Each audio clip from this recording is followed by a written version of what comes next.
Okay, so here's the thing. In one hand, this process is really simple.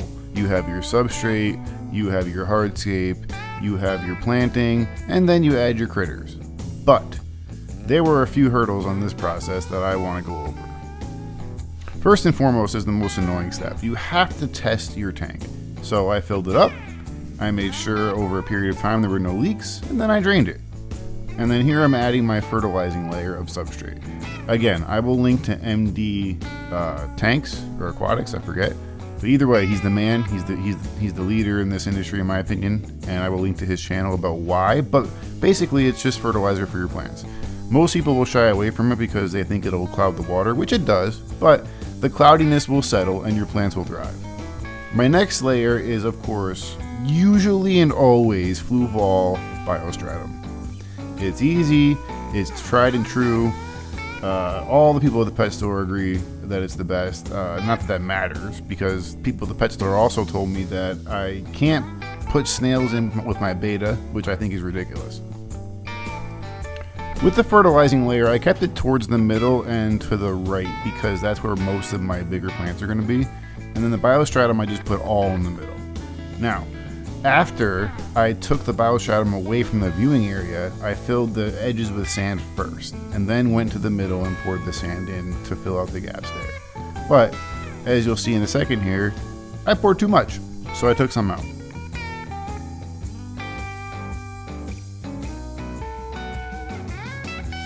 Now the hardscape is my favorite part, but I've noticed that some people really stress about it, so I want to show you here. You don't need to think too hard. I knew I wanted the branches out of the top of the water, which means I needed a rock big enough to get my branches out of the water because my driftwood wasn't big enough. So I put the rock in first, put the driftwood I had in, stabilized it, and then put some other rocks in. Remember, you're always going to want to level it out, so what I have on the right, I'm going to put on the left.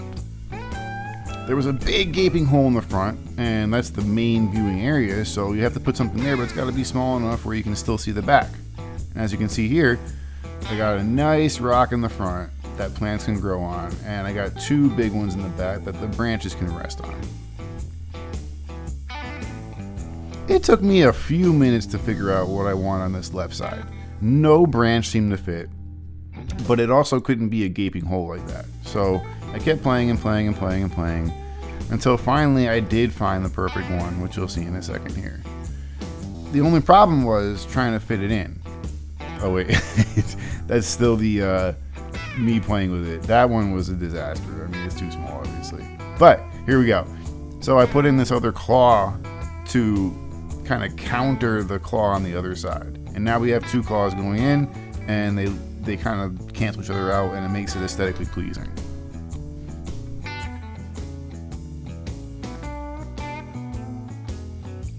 I was really happy with this design, so I started gluing everything down.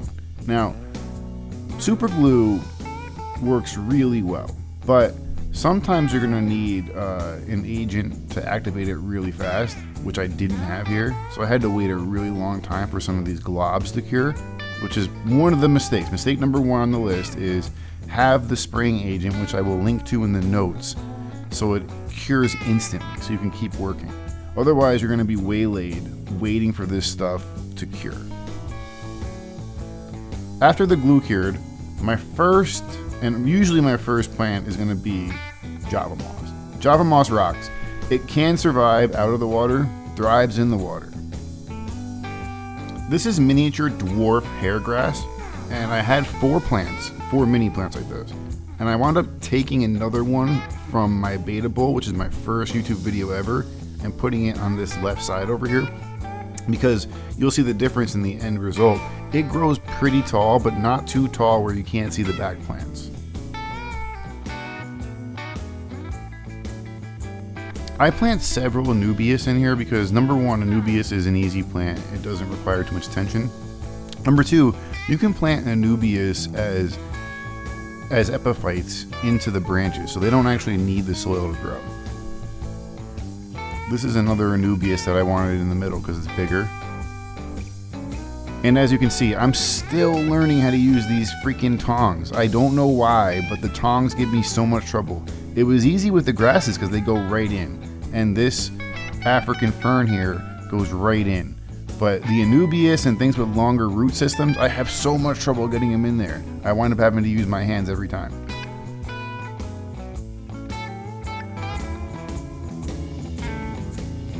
I was torn with this plant because it's going to be a creeper, and I know that I'm going to put a mini filtration system on that left side, and I don't want the plant to get sucked into it, but I'm taking a chance anyway.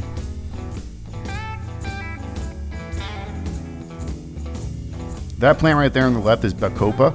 It's also a staple. I didn't show putting it in because it was a last second decision, but it grows as like a creeper and a floater, so it's a pretty cool plant. It kind of is going to cover that left side because the rock on the right is too tall, and the left side, that rock is not as big, but that Bacopa will grow upward, so I think that'll fill it out nicely.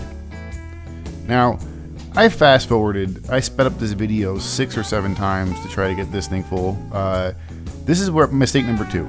I don't know exactly the way I want to fill these tanks, so this siphon method is slower and it will not cloud the water. As you can see, the water is really clear, but it's so slow. It's painfully slow.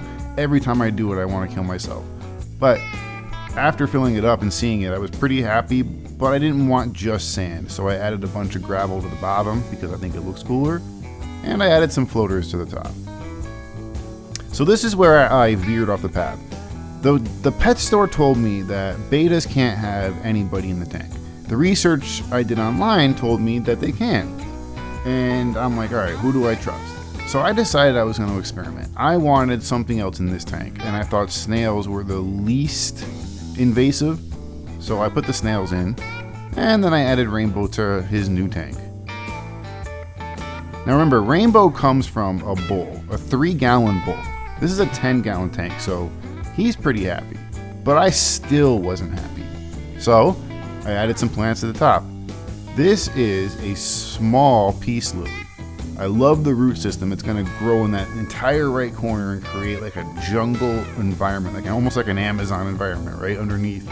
And I had this in Rainbow's 3-gallon tank, and he loves swimming through those root systems.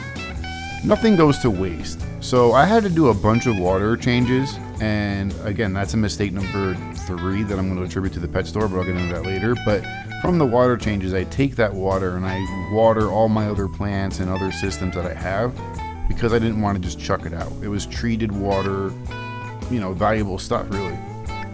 This is known as false Aralia, otherwise known as threadleaf Aralia or spider Aralia.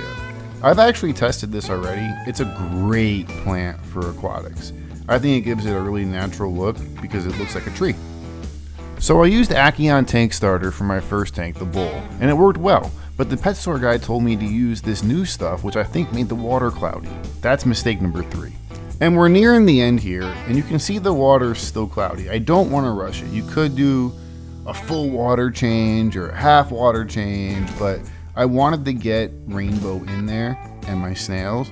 So I did a series of 10 to 25% water changes over the course of days. Surprisingly, Rainbow is not my favorite thing about this tank. It's the snails. Look at this guy. There's 3 of these snails in there, and I believe they're called ghost snails. And they're pretty active, man. They come out looking like rhinos and they crawl across the glass in the bottom of the tank. I love it. Thanks for watching.